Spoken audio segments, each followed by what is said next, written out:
CDC has released new data revealing widespread mental health issues among high school students. That in the UK, the single biggest cause of death among men under 45 is suicide. Suicide rates jumped 33% between 1999 and 2019. Then there was a small We're tackling the difficult 2020. topic of suicide as numbers rise at startling rates, especially among young people.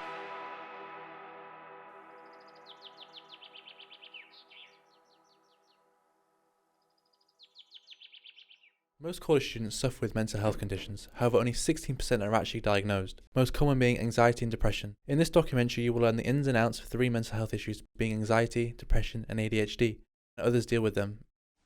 Anxiety affects roughly 44% of college students in the UK. Anxiety is a daily struggle for many people in the UK. This being at a high, 8 in 10 students struggle with anxiety problems during their time at college. Anxiety is the feeling of worry, danger, fear, etc. Anxiety also comes with other factors, such as social anxiety. Social anxiety is a terrible thing. It prevents normal people from expressing how they feel to others because of their fears. Thank you for allowing us to interview today. What's your name, age and course? I'm Sam Clark. I'm 17. I do level 3 music technology. What do you suffer from the most? I would say anxiety the most. Yeah. How do you cope with it at school? Or is there a way of you coping with it at school? Not really. Like, it's just got something got to deal with. Like, but yeah, I try my best. Yeah, I completely understand. Do you think the college does enough for you and people in general who suffer from mental health issues? No, I don't think so. I think it should be more accessible. You know, it happens to everyone. Like, it's not a certain select amount of people, and there's a real stigma around men's mental health, and I feel like it should be more, speak up about it. Yeah. Do you think the college as a whole singles out people with maybe social anxiety, and maybe just depression, and makes them kind of feel excluded from the rest of the school? Yeah, definitely. I think if you have these issues, you're sort of seen as like a bit of a weirdo, like not like a normal person. But I think that's completely wrong. Yeah, I think they need to sort stuff out about that and get with it. Okay, thank you.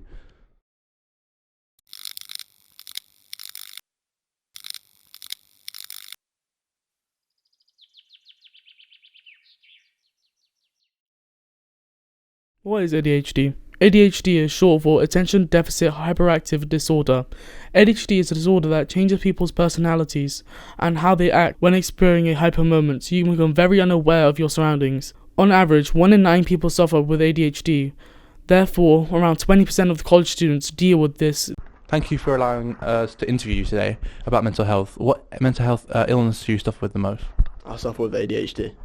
How do you cope with that during college time?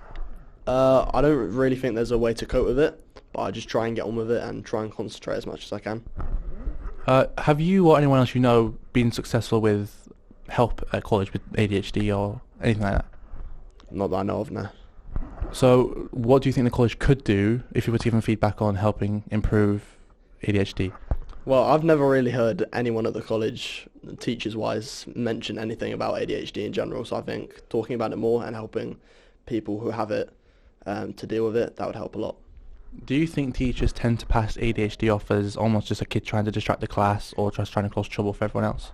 Oh yeah, 100%. I think that's all they see it as. I don't think they take it seriously enough.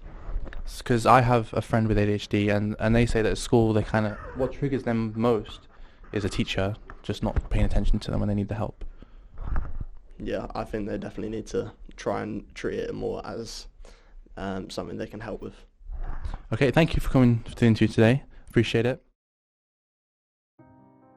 Depression is a killer in this world, actually a bigger killer than majority of the diseases. But let's solve the question, what actually is depression?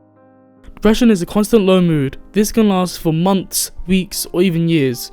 Just like anxiety, around 44% of college students have to deal with depression, and this can go up to 75% just early as the ages from 15. Thank you for allowing us to interview today. Can you state your name, age and course? My name is Sideh Salassan, I'm 16, and I do film and TV level 3. So what do you suffer with the most in terms of mental health? Depression. Do you think the college helps with that, or have you ever seen anyone or anything that could help you with that? It's been around, but no one's actually came forward and came to help me. And do you struggle to cope with it? Is it a struggling battle, or have you found ways to kind of get over it sometimes? More of distractions than ways to deal with it. It'll come back every now and then. Yeah, because when I've struggled with it, it's find it easier to kind of surround myself with people and friends, and it just kind of lightens the blow a little bit. What do you think a person in the college could do if you were to give them feedback and to help you and other people suffering with depression? Just make them feel comfortable. There's this stigma about going to try and ask help. It's seen as weak, and you'll be singled out for it. So just make sure the person's comfortable. And on the topic of stigma, do you think the stigma of depression is kind of almost become a joke, and that people use it either for attention seeking or just ways to kind of maybe even feel loved by other people? Yeah, it's awfully just become a trend nowadays, as it's not taken seriously anymore, which I think it's why people feel unsafe and not as comfortable to tell other people you have it. Yeah, I think especially in men, I think men's mental health and depression in men is kind of seen almost as weak, and they don't want to discuss it. Mental health in men is very overlooked. In a blog online called The Calm Zone, it states with suicide as the leading death of men under the age of 50 in the UK. Now, more than ever, we need to understand why gender is such a significant indicator.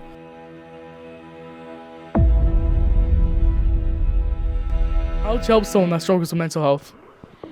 First step is to find out exactly what that person thinks they need. So there's a variety of levels of support that you can get. It might just be that you literally just need someone to talk to. You want to come in every morning, let us know that you're okay, let us know that you're not okay, ranging right up to needing a professional counsellor. So would you say the system that's implemented here at the college works? it can do. It works for most students. Obviously, there are some students who can't speak to an adult. So what we do instead is we put posters up around the room of all the professional help that you could get for yourself. Because obviously not everybody wants to come up and speak to me or speak to somebody in student services. So there are ways to get help without going through an adult. I think Buckinghamshire as a county, some of the external support is very slow. So if you, for example, went to CAMHS, so that's Child and Adult Mental Health, it can be quite a slow process, and I think for some students that's quite frustrating. So some of the students here, after previous interviews, we found that they feel the college system has failed them in assisting their mental health. Okay. So what would you feel needs to be changed about the system? I think, in fairness to me, it would be useful to hear what those students have actually said, because the students' survey feedback actually has been pretty good. 85-90% of students feel that they're safe and supported. So that will go against what you've been told, actually. Obviously, it's a little bit difficult because I'm now protecting what we do as a department, aren't I? So that's a little bit of a difficult position to put me in on the spot. We certainly try to do the best we can for students. So I'm sorry if anybody feels like that, because actually that's quite sad. Okay, thank you for the interview today. Overall, mental health is a serious topic, and at all times it should be taken with full attention, no matter what. If you're ever feeling like these topics in these documentaries affect you, or you're feeling worse, call 999 or the suicide hotline 116123.